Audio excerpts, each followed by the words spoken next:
request Dr. Siddarth Mishra, Chief of Product Research, Tata Steel Limited, to address the audience. Dr. Mishra.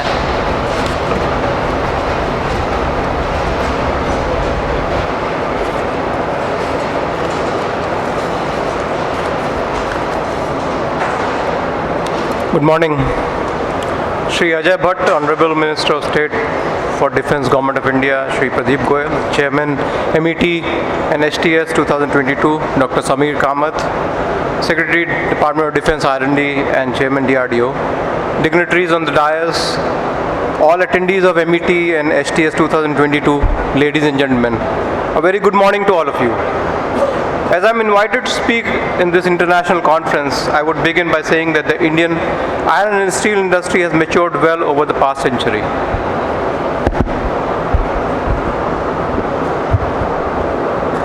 From a million-ton capacity at the time of independence, it has come a long way and has now risen to the second largest crude steel producer in the world.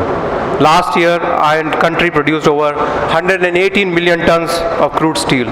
The current per capita consumption of steel is only 75 kgs compared to the world average of 225 kgs, which reinforces the argument that the domestic steel industry has a huge growth potential.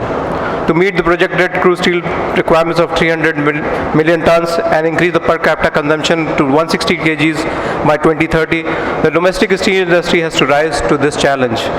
Focus on infrastructure, construction, transport, defense, and power sector shall be the natural stimulus to growing steel demand. Investments in facilities for manufacturing high-performance steels, which are largely used in defense sector in India, did not happen, as they required investment in R&D and also highly qualified technical manpower. The time to market is longer, and end-user acceptance for sourcing from an Indian manufacturer requires trials and approvals. Most Indian companies have never found the need to diversify and invest in such highly specialized and capital-intensive equipments. However, the government is now encouraging by insisting on sourcing from Indian companies.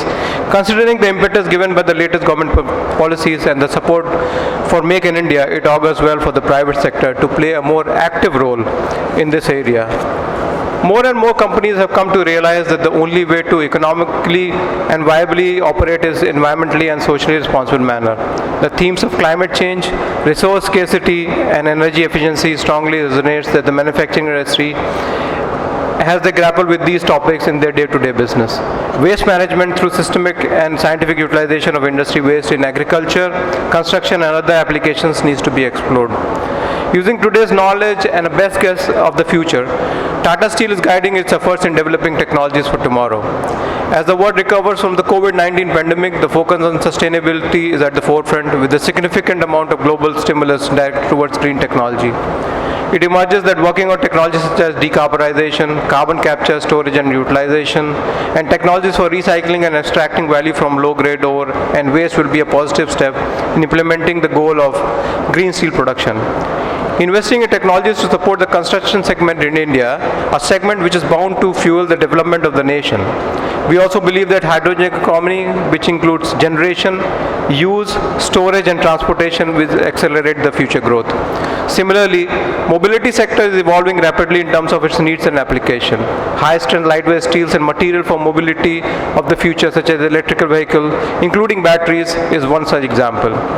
As part of the long-term strategy, Tata Steel established a new material business to initiate a scalable revenue stream in non-steel materials, which comprise of three main platform products: composites, graphene, and advanced ceramics. Globally, composites is a $100 billion business, while in India it's only $1.5 billion now. Glass fiber reinforced composites constitute almost 85% of usage, while carbon fiber is around 10 to 12% only. Because of its superior strength to weight ratio and non-corrosive properties, it finds usage in multiple industries such as defense, aerospace, chemical, automotive construction, railways, etc. Tata Steel started its journey in composites over 3 years ago and is now a player of almost 300 crores. Graphene has been successfully developed at Tata Steel R&D, and we are now featuring in top 10 global companies who have successfully commercialized graphene-based products. Indian medical device market, which is mostly served by imports, is projected to grow to 21 billion by 2025. Tata Steel created a joint venture to commercially produce phase pure and thermal spray grade hydroxyapatite for coatings on implants.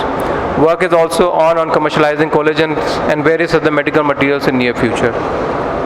As the landscape is transforming by new Industry 4.0 technologies such as automation, data analytics, and the industrial internet, manufacturing companies are gaining the opportunity to solve complex and persistent problems related to their value chain.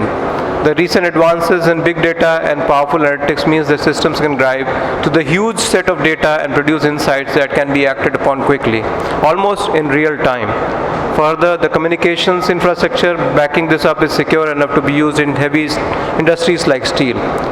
Factories are becoming increasingly automated and self-monitoring, as the machines have the ability to analyze and communicate with each other and their human co-workers. The steel and materials industry is likely to witness significant change in the coming years due to new regulatory norms. Flagship programs such as Make in India and Atmanirbhar Bharat help in making the industry more resilient. With the changing marketplace and evolving customer requirement, the industry has to keep pace by imbibing newer and emerging technologies. Such development may be in the form of in-house projects or through collaborative projects with academia and research institutes. While growth of the steel industry is driven by countries' appetite for steel consumption, it must be suitably supported by advancements in science and technology. With these thoughts, I think I'll take a pause here and wish this conference a grand success. Thank you for providing me this opportunity to speak. Thank you once again.